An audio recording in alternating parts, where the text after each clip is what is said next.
Hello beer tubers and welcome to another beer review with me, Peter, the master of hoppets, finally getting around to posting / shooting some of the stuff that I got from Johan over in Sweden when I was in Gothenburg for the GBG IPA Fest.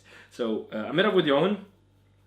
It's the second time I meet him. The first time I met him was when I was over to brew the collab with Simon. But this time around he had some beers for me, and I brought back a shit ton of beer because Johan always gives me a shit ton of beer once a year, which is it's fun, but man, it's a lot of stuff. But we'll get around to them. We're starting off now. So this is one of the beers he gave me. This is a lager. It's been a while since I reviewed a lager too, and I think this one will be really good because this is a fairly well-known, critically acclaimed craft pilsner from Sweden. So this is from Nynäshamns Ofiltrerad, and this is their Pickla Pils Ofiltrerad. So that means Pickla Pils unfiltered. And they have the Pickla Pils, which is their pilsner, but then they do the unfiltered version, which is unpasteurized, unfiltered, and naturally carbed, so natural carbonation. So they don't force carbonate, they get that nice fine natural carbonation. And that kind of style-wise kind of puts it into the Kellerbier territory. So if you don't know, there's like, you can determine between Kellerbier, Zwickelbier, Landbier. Landbier is kind of like almost more of a marketing term.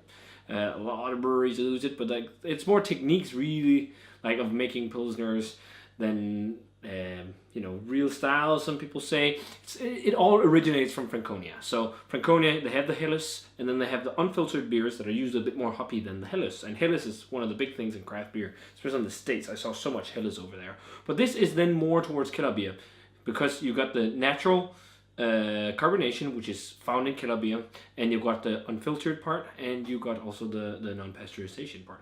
So it's like fresh, natural beer. Needs to be drunk quite quick. Unfortunately, I've been sitting on this for way too long. I should have drunk this straight when I got it, which is stupid because you usually think, oh, it's lager, it's going to be okay, but no, it's a Kellerbier. It's much better if you drink it straight at the brewery or as soon as you get your bottles, because actually those styles usually, like these unfiltered lagers, they don't last that long in the bottles compared to their like regular pasteurized or filtered counterparts. But this is 4.8% Kellerbier style.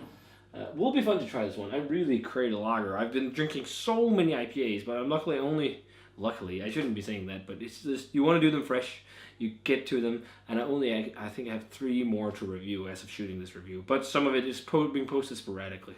So lots of IPA on the channel at the moment, but pours, the Kellerbier in the glass, well, a nice hazy golden yellow color. It doesn't look as full on haze as a New England IPA, but it's definitely hazy in the glass. I mean, look at that. It looks great though. It looks very nice. Nice white head on there, pillowy head, super easy to generate. And like one thing you often really notice with natural carbonation versus forced carbonation is when you start swirling the head and it generates. It's like this super dense, it's hard to see, but super dense tiny bubbles. I notice that a lot when you get like naturally carbonated beers, that's how the head looks. And it doesn't have those big bubbles that you often get, I think, from forced carbonation is part of it. And then also, often when you do these, if you tap them, like the natural carved ones, you can do the slow pour method where you can get like a head like pretty much like this on top of the glass. But let's check out the aroma on the unfiltered Pickla Pils. Did I say Pickla? It's Pickla. But let's check out the aroma. Oh yeah, that smells really nice. Sweet malt backbone for sure. Sweet Pilsner malt. Super, like perfect amounts of levels of sulfide, which is that kind of almost eggy smell that like when it's super fresh, you get that if it's not blown out of the tank. There's a little bit, but it's like super, super light. No DMS or anything, just like that. This fresh corn, fresh grain aroma, like fresh baked bread. And then underneath, you're getting some hops. It's not, again, it's because it's not super fresh, it's not as standout as it probably would have been if it was super fresh, but there is definitely some grassy, some peppery, slightly floral elderflower-like notes in there. Smells like a super refreshing beer. Let's give it a taste, guys. Cheers, and thanks a ton to Johan for the beer.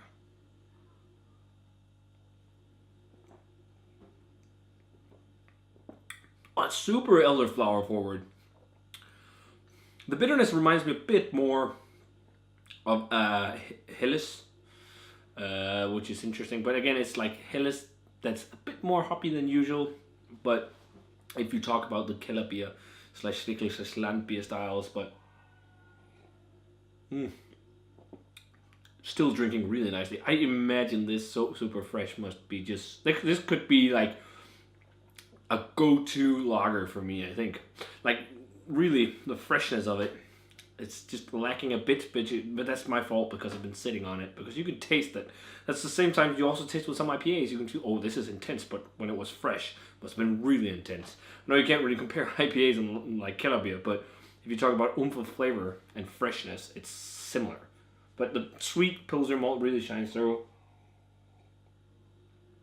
Super clean.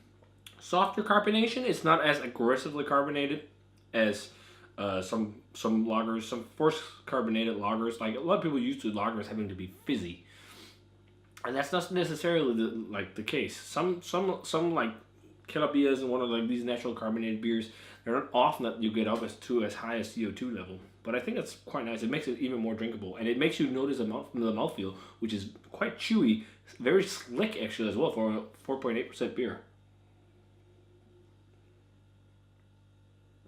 Oh, it's just perfect in the heat we're having right now. But I think rating wise right now, as it is, I mean, I'm getting all those, as I said, floral, really elderflower like, but also grassy, peppery, the sweet malt.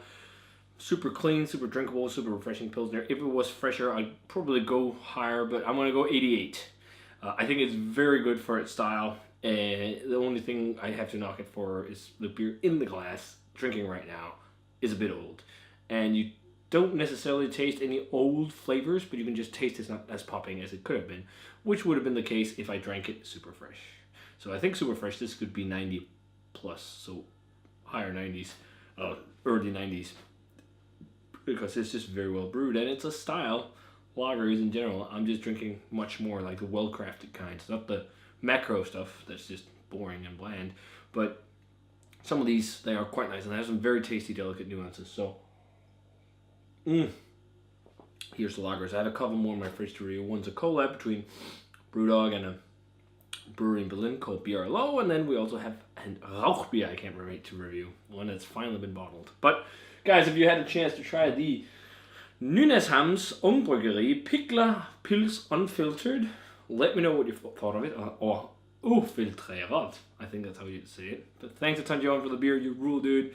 If you had this fresh, definitely let me know. I know a lot of you Swedish people watching have said that this is one of your go-to Pilsners over in Sweden, so let me know how it is fresh. And as always, remember to comment, subscribe, check out the Facebook fan page and Twitter and Instagram. Give this video a thumbs up if you enjoyed it.